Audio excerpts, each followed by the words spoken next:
अच्छा बच्चों, settlement discount जो है हम करते हैं, एंटिटी है हमारी, हम रेवेन्यू जनरेट करते हैं।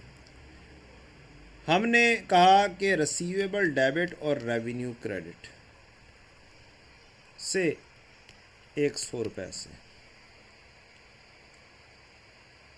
अब हमें पैसे जब चाहिए तो हम कस्टमर की तरफ जाते हैं और कस्टमर को कहते हैं काइंडली आपकी मेहरबानी आप हमें पैसे दे दें। कस्टमर कहता है नहीं मैं तो नहीं दे सकता, हमारी तो एग्रीमेंट हुआ है 6 महीने का, 6 महीने बाद पैसे दूंगा।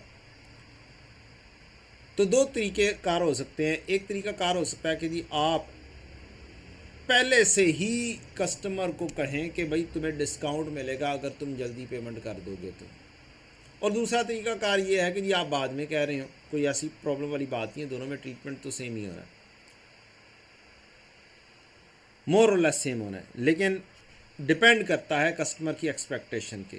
क्या आप पहले से ही कह रहे हैं डिस्काउंट का,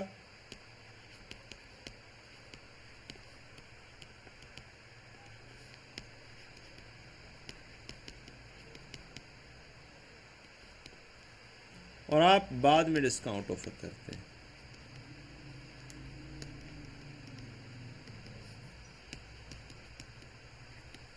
अगर तो आपने ये बुक कर लिया हुआ है, आपने कोई डिस्काउंट की ऑफ़र नहीं की हुई, नो डिस्काउंट ऑफर,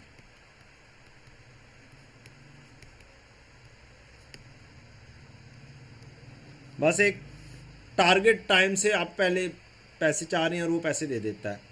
वो कहेगा कि भाई 100 रुपये के अगेंस्ट में 95 रुपये देता हूँ। आप कहेंगे ठीक है चलो।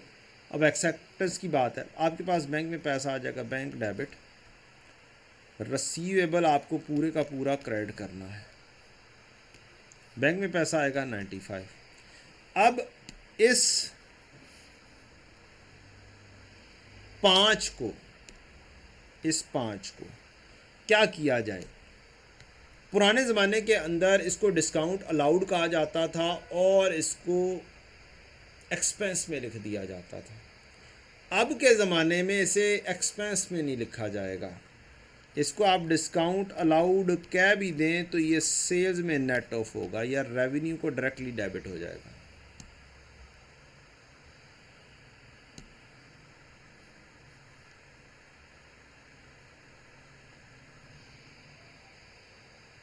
क्या हो जाएगा जी, ये ऐसे लिखा जाएगा, sale less sales return less discount allowed.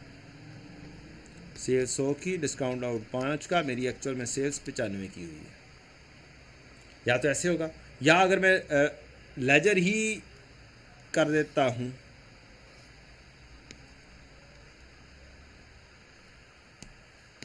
Sales का लेजर या रेवेन्यू का लेजर बनाता हूँ, रिसीवेबल डेबिट रेवेन्यू क्रेडिट 100 और फिर एक रेवेन्यू डेबिट और रिसीवेबल क्रेडिट डिस्काउंट अलाउड 5 के साथ। तो आपकी सेल्स इस तरीके से स्टेटमेंट ऑफ कॉम्प्रिहेंसिव इनकम में ही 95 की चली जाएगी। This is another way out. Discount allowed लिखेंगे तो उसे नेट ऑफ करना है सेल्स में से, या फिर रेवेन्यू को लिख लेना। ये होगी कहानी कि आप बाद में ऑफर करते हैं। अगर आप पहले से ही ऑफर करते हैं,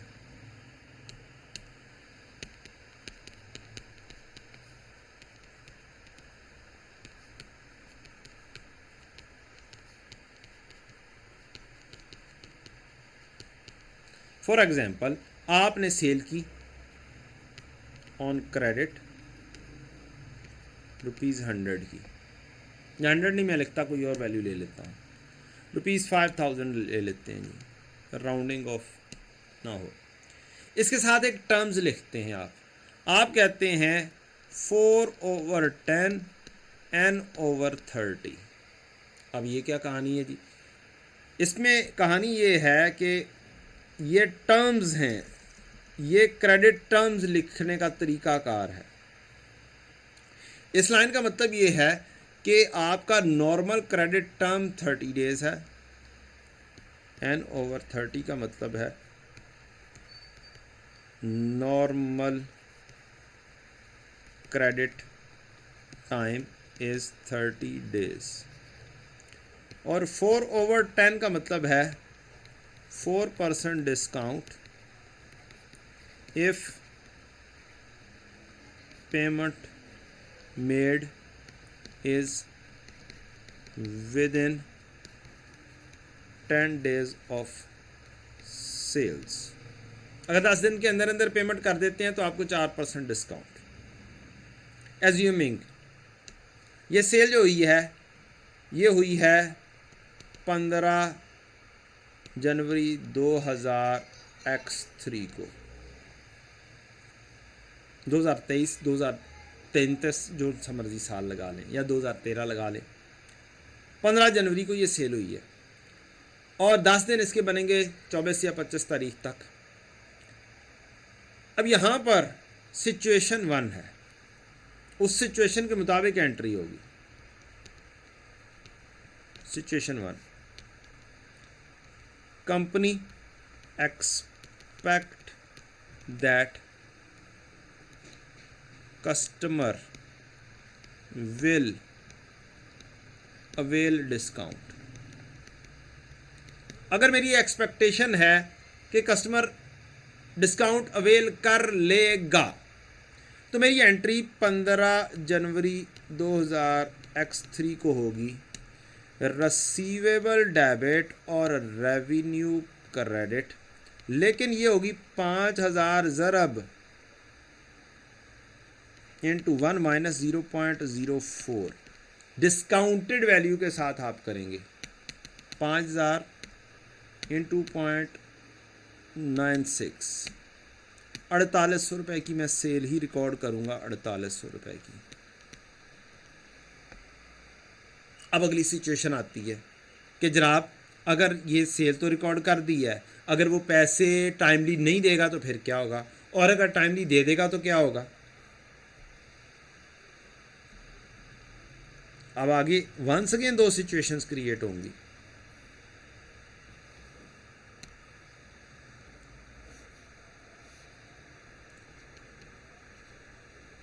payment receive with in 10 days,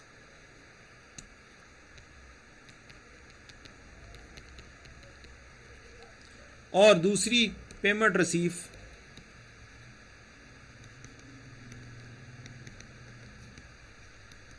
after 10 days, means time lapse हो जाएगा और टाइम लैप्स होने से पहले हो जाएगा।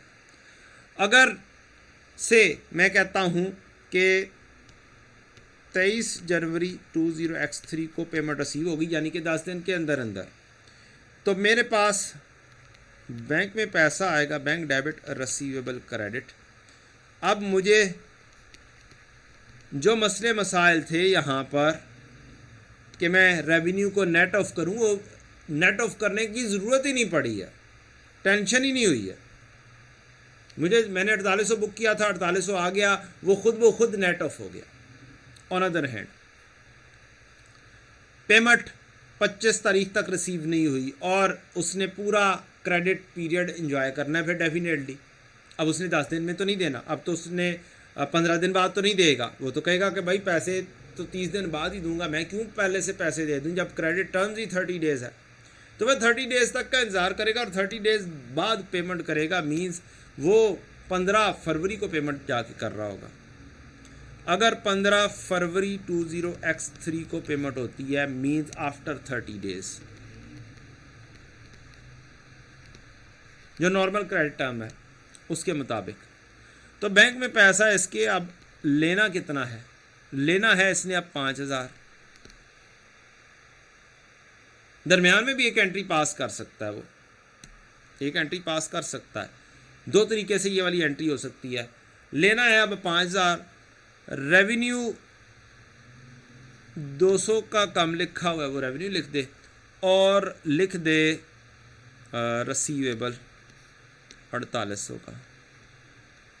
एक काम वो ये कर सकता है, या फिर वो ये वाला काम करने की बजाय जूँ ही 10 दिन लैप्स हों एक एंट्री और पास कर दे,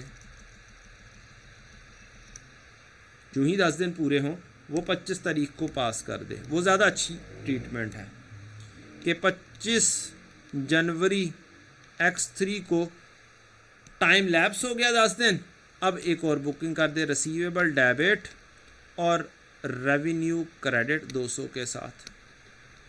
ये ज़्यादा बेहतर अंदाज है। और फिर 15 फरवरी X3 को पैसे मिलेंगे, bank debit receivable credit.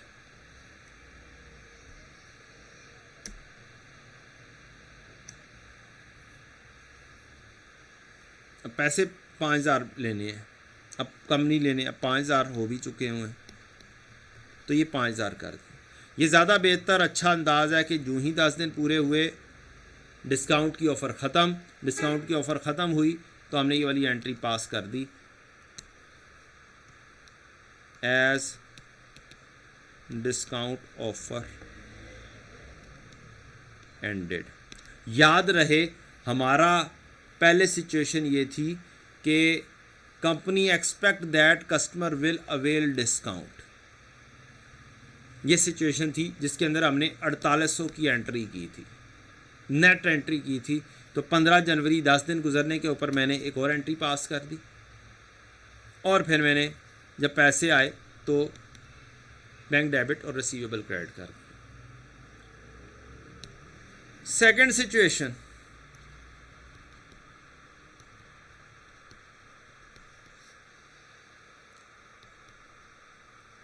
Company expect that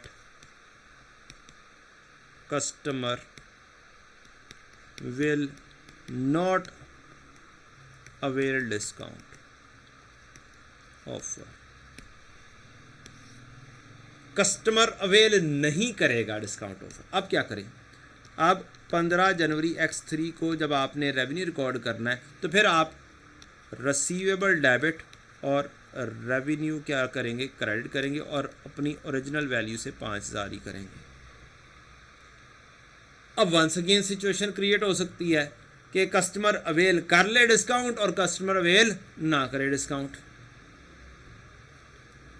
यही वाली सेम सिचुएशन क्रिएट हो सकती है।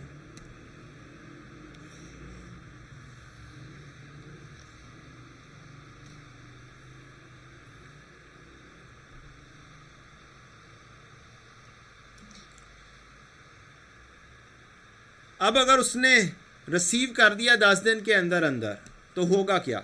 तब होगा ये कि बैंक में पैसे आएंगे 23 जनवरी X3 को 10 दिन के अंदर अंदर, और पैसे आएंगे 4800।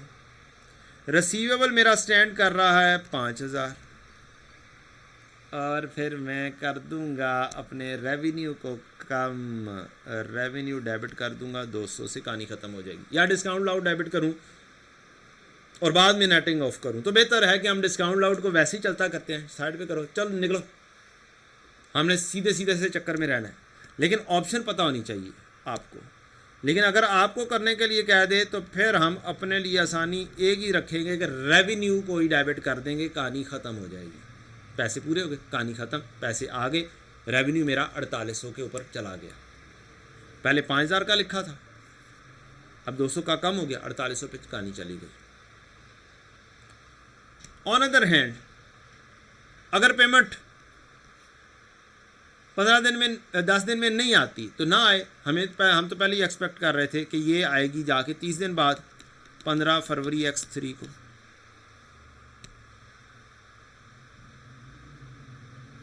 आफ्टर 30 डेज तो अब बैंक में पैसे आने हैं 5000, बैंक डेबिट रिसीवेबल क्रेडिट 5000 आने हैं, 5000 आ जाएगा, हमारा रेवेन्यू 5000 के ऊपर ही स्टैंड कर रहा है। So this is the situation of the discount, the whole scenario of discounts, जिसको आपको क्या करना है, ज़हन में रखना है। सेटलमेंट डिस्काउंट को इस तरीके से डील करेंगे। आइए थोड़ा सा पढ़ते हैं। स्टेप नंबर 3.3 कह सकते हैं। सेटलमेंट डिस्काउंट डेफिनेटली एक ट्रांजैक्शन प्राइस वगैरह के अंदर कहानी आ जाएगी। The variable consideration is only, अब ये कंसिडरेशन क्या होगी, वेरिएबल होगी,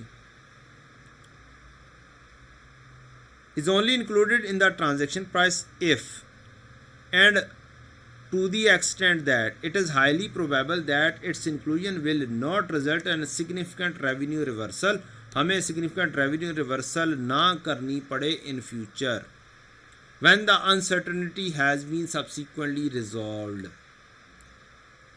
तो जब आप सेल करेंगे, it does not know whether the customer will take advantage of settlement discount or not.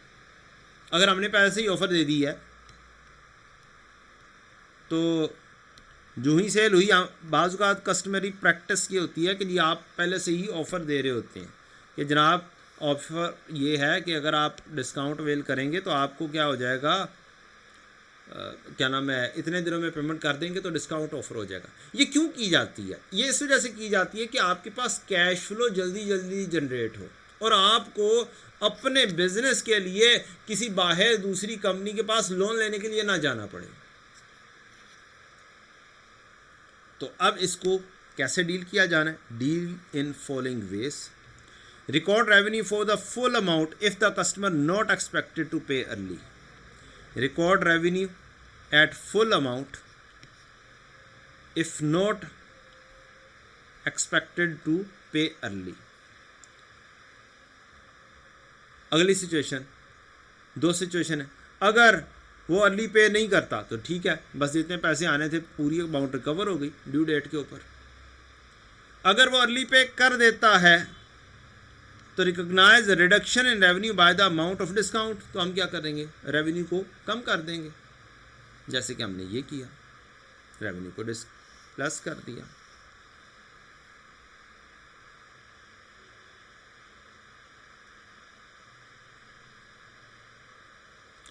और ऑप्शन ये है कि रिडक्शन इन रेवेन्यू में be recorded as debiting the revenue account directly और by debiting discount allowed account which is eventually deducted from the sales revenue similar to the sales return.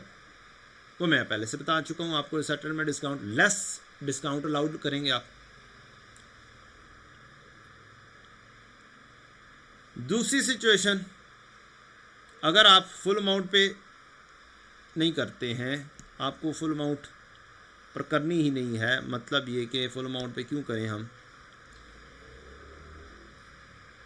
हम करेंगे revenue अगर reduce amount पे करेंगे, net of discount करेंगे। अगर you are expecting that customer will pay early तो फिर हम रिकॉर्ड ऐसे करेंगे, ये एक रिकॉर्डिंग, ये दूसरी रिकॉर्डिंग का तरीकाकार। अब अगर वो अर्ली पे कर देता है तो आपने तो रिकॉर्ड ही कम किया हुआ है, नेट अमाउंट रिसीव हुई, कहानी खत्म। अगर वो अर्ली पे नहीं करता, लेट कर देता है, additional amount received as revenue आप लिख देंगे from the original sales transaction, जैसे मैंने पहले किया था, ये वाला एडिशनल अमाउंट रिसीव्ड रेवेन्यू लिख देंगे। लेकिन मेरे नज़दीक ज़्यादा बेहतर तरीका ये है कि जो ही ऑफ़र ख़त्म हो, एक 200 रुपया या जो भी रेवेन्यू लिखा जाना चाहिए वो आप लिख दें, ताकि आप खुद ना भूल रहे हो। वो कस्टमर आपसे पूछे कितने पैसे लेने हैं तो ये ना हो मैं 4800 बताता हूँ। तो बेहतरीन तरीका ये है, टाइम लैप्स हो, जो ही डिस्काउंट ऑफ़र का आप फौरी तौर पर एक रेवेन्यू अपना बढ़ा लें।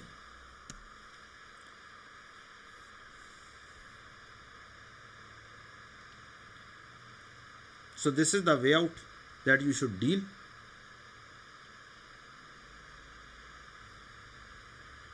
और ये एक एग्जांपल है, इस एग्जांपल को आप, इस सॉल्यूशन अवेलेबल है आपके पास, इस एग्जांपल को आप खुद एक दफ़ा नज़र दौड़ा लीजिएगा।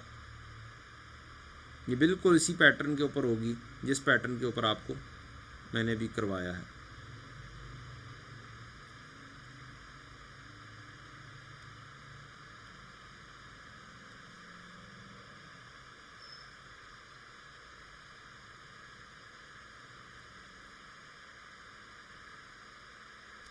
अच्छा, पहले क्या हुआ करता था? IFRS 15 के आने से पहले ये डिस्काउंट अलाउड एक्सपेंस के तौर पर लिया जाता था, जिसकी वजह से जीपी कम नहीं होता था। अब जब हम रेवेन्यू में ही लेस कर देंगे तो हमारा जीपी भी कम हो जाएगा, हमारी रेशोज़ भी कम बनेंगी। मीन्स आप जब आपका रेवेन्यू कम हो गया तो आपका सेल कम होगा तो एक्सपेंसेस टू सेल्स की रेशो एक डिफरेंट रेशो बनेगी।